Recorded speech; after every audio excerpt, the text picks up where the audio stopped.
Assalomu alaykum aziz qizlarimiz, ayollarimiz. Sizlar bilan bugun yana navbatdagi darsimizdan o'tamiz. Bugun sizlar bilan bolalarni qanaqa qilib xususiy bog'chalar to'g'ri qabul qilib olish kerak va ota-onalariga qanaqa qilib topshiriladi. Xususiy bog'chalar o'ziga moslab har xil ish vaqtini o'rnatadi. Masalan, bir xil xususiy bog'chalar soat 7:30 dan ishlashadi. 7:30 dan boshlab 6 gacha, bir xili 7 gacha ham ishlaydi. Bir xil bog'chalar 8 dan 6 gacha ishlaydi. Xullas, bu sizni o'zingiz xohishingizga va ishchilarni qanchalik darajada necha soat ishlay olishiga qarab siz o'sha bog'cha vaqtini qo'yishingiz mumkin. Albatta, bu vaqt bitta qo'yiladi va o'zgartirilmaydi. Ko'pincha katta vaqt berib qo'yishadi, lekin keyin ko'pchilik nima deydi, ishlamaganidan keyin yo'q 8 dan 6 gacha o'zgartirdik vaqtini deyishligisi mumkin. Shunaqa muammolarga duch kelmaslik uchun albatta boshidan soat siz nechadan nechagacha ishlay olasiz, sizni ishchilaringiz nechadan nechagacha ishlay oladi. Albatta, bularni hammasini hisobga olgan holda siz o'z bog'cha vaqtingizni aytishingiz mumkin. Masalan, bizani bog'chamizda soat 8 dan 6 gacha ishlaydi. Soat 8 dan 6 gacha degani bu tarbiyachimiz va enagamiz soat 8 dan keladi emas. Ular albatta sal vaqtliroq, ya'ni yarim soat. Agar undan ham vaqtliroq kelisha olsa, undan ham yaxshi. Yarim soat oldin kelib, albatta enaga guruhlarni tozalab, bir marta vlajni, ya'ni pol changlarni artib chiqadilar. Tarbiyachimiz bo'lsa bolalarni kutib olish uchun tayinlanadilar. Ya'ni o'zlariga kerakli bo'lgan darsliklarni tayinlaydilar. Kerakli bo'lgan materiallarni, atributlarni hammasini tayinlab qo'yadilar. Albatta, har bitta bog'chada enaga va tarbiyachi bog'cha vaqtidan sal oldinroq kelib tayinlab olsa, bolalarni bemalol kutib olishadi. Agar bolalarni kutadigan vaqt keladigan bo'lsalar, unda shoshilib qoladilar hamda bolalarni ham bemalol kutib ola olmaydilar. Hamma narsani tayinlab bo'lgandan keyin 8:00 da eshiklar ochiladi va bolalarni sekin qabul qilib olish boshlanadi. Har bitta bog'chada o'zini normalari bor. Masalan, bizani bog'chamizda soat 8 dan to 9 gacha bolalarni kutib olish vaqti belgilangan. 9 dan keyin bolalarni ko'pincha kirg'iza olmaymiz. Agar o'ziga yarasha qanaqadir sabab bo'lsa, masalan, uzoq yo'lda qolib ketgan bo'lsa yoki bo'lmasam poliklinikaga chiqqan bo'lsa yoki aytaylikki qanaqadir boshqacha sabab bo'lsa, albatta biz ularni olib qoldiramiz. Lekin masalan, kech qolgan bolalar bu birinchidan nonushta ham qila olmaydi. Bu bolani mana shu kun tartibi ham buziladi o'sha kuni va albatta hamma masalan ovqatlanib o'tirganda boshqa bolalarga kirib ham xalaqit berishi mumkin. Shuning uchun soat 8 dan to 9 gacha bu kun tartibi uchun eng zo'r vaqt hisoblanadi va biz shu vaqt o'zida bolalarni qabul qilib olamiz. Bolalarni qabul qilib olish qanaqa? Masalan, bolalar kelganda albatta ota-onalar guruhlarning ichigacha kirib bolalarni tashlab ketishmaydi, chunki bu baribir har xil muammolarga olib kelishi mumkin. Eshikdan albatta tarbiyachini o'zi chiqib, enaga olib qolmaydi bolalarni, tarbiyachini o'zi chiqib, ota-ona bilan so'rashib, bolajonlar qanaqaligini bilib olishadi. Yaxshi kayfiyatda kelganmi, qanaqa kayfiyati. Albatta ular bilan nima deydi, xursand bo'lib ko'rishligingiz kerak, chunki bolajonlar bog'chaga xursand bo'lib kelishi kerak. Agar mana shu tarbiyachilar bizni xursand bo'lib kutib olsak, unda bolalar albatta voy bizani shu joyda kutishayotgan ekan deb keyingi safar ham shoshib xursand bo'lib kelishadi. Tarbiyachilar bolalarni kutib olgandan keyin albatta tarbiyachini oldida kutib oladigan joyda o'zi har kuni soat 8 dan 9 gacha hamshiramiz o'tiradilar va ular bolalarni tan haroratini, badanda toshmalar yo'qligiga amin bo'ladilar. Badanini harorati yaxshi, to'g'ri gradusdaligiga amin bo'ladilar. Toshmalar yo'qligiga amin bo'ladilar. Bosh tozaligiga, tirnoqlari olinganligiga. Albatta haftada bir marta bizda hamshiramiz guruhlarga kirib tirnoqlari qanchalik o'sgan, tozaligiga qarab tekshiradilar. Lekin bundan tashqari yana har kuni ertalab bolalar kirib kelayotganda tirnoqlar qanchalik tozaligiga va unaqa uzilmasligiga ham e'tibor beradilar.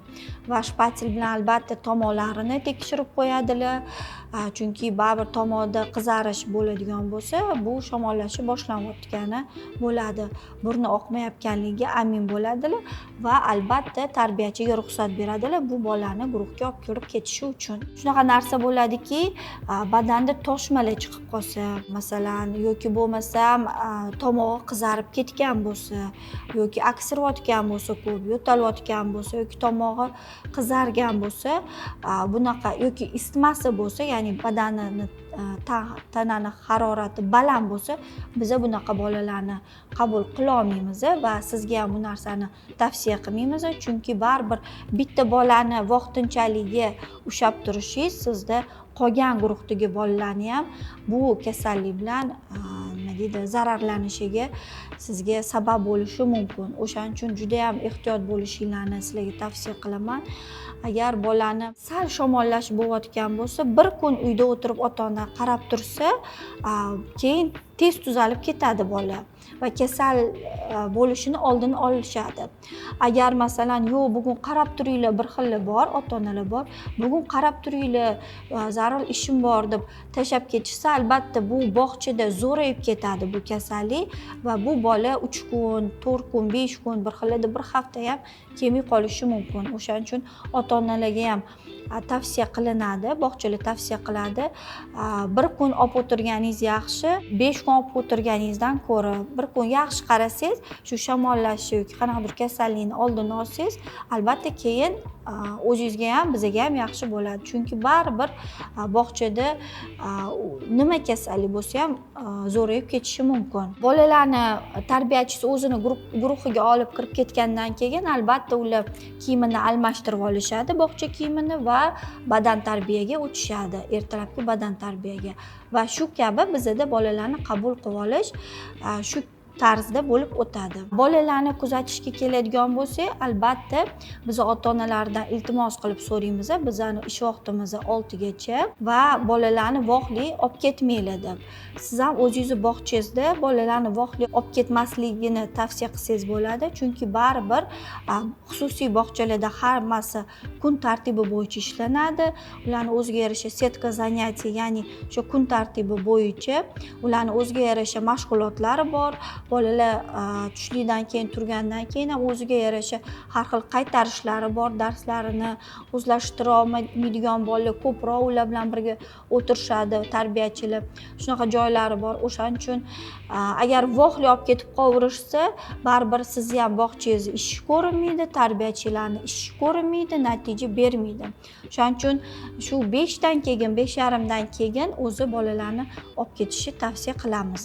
Bolalarni olib ketayotganda albatta tarbiyachilar bolalarni chiroyli qilib, sochlarini tarab, yuz-qo'llarini yuvib, qornilarini to'ydirgan holda, ya'ni kechki ovqatda berilgan holda bolalarni kuzatib borishadi. Bir xilli kechki ovqatni kutmasdan olib ketib qolishadigan bo'lsa, ayrim sabablarga ko'ra, har kun emas, albatta unda kechki ovqatni bolani qo'liga berib yuboriladi. Agar masalan yeydigan ovqat aytaylik, masalan qo'shuvda yoki yo'qada yeydigan ovqat bo'lmasa, bulochka yoki qanaqadir go'shtli pirog bo'lsa yoki tovuqli pirog bo'lsa, albatta bolani qo'liga berib yuboramiz bunaqa narsalarni. Kuzatayotganda tarbiyachi albatta o'zi yana chiqadi, ota-ona bilan so'rashib, bolajonlar kun davomida nima qilishdi, nimalar bilan shug'ullanishdi, bugun nima mavzular bo'ldi, qaysi mavzuga farzandi javob berdi yoki javob bermadi. Chunki bu narsalarni eslab qolish qiyin deyishingiz mumkin, lekin xususiy bog'chalarda bu narsalarni eslab qolish juda ham oson. Chunki xususiy bog'chalarda bolalar soni kamroq bo'ladi va har bitta bolaga baribir individual yondashuv bo'lgani uchun kim bugun javob berdi, kim bugun javob bermadi, hammasini tarbiyachilar eslab qolishadi. Masalan, agar bolada kun davomida aytaylikki kayfiyati bo'lmagan bo'lsa, bir xil kun davomida ovqat yegisi kelmaydi, kayfiyati bo'lmaydi, sizlar bir xil shamollashidan oldin shunaqa bo'lishi mumkin. Albatta ota-onaga bolani berayotgan paytida bu narsa aytib o'tiladi. Bugun bolangiz yaxshi ovqat yemadi yoki har doimgidek ovqatlanmadi yoki judayam zo'r ovqatlandi, hamma ovqatini oxirigacha yeb qo'ydi, mashg'ulotlarga judayam yaxshi qatnashdi yoki sal passivroq qatnashdi deb o'tadi tarbiyachilarimiz.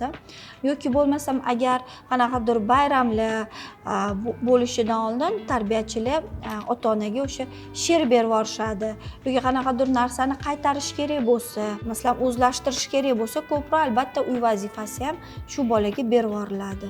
Albatta har bitta bolani ota-onasiga topshirish ham biz uchun bitta qanaqadir nima deydi, katta ishga o'xshaydi, lekin mana shu narsalarning hammasini qilsak, biz ham natija olamiz, hamda ota-onalar ham natijani ko'rishadi. Keyin yana bitta narsa bor, xususiy bog'chalarda ko'pincha bolalar haydovchisi bilan keladi yoki boshqa qarindoshi olib ketib qolishi mumkin bog'chadan. Bunaqa bo'ladigan bo'lsa, sizlar ota-onaga oldinroq aytib qo'yishingiz kerak. Agar bog'chadan sizdan tashqari yana kimdir oladigan bo'lsa, albatta bu odam uchun siz ishonchnomaga shu odam yozib berishingiz kerak bo'ladi.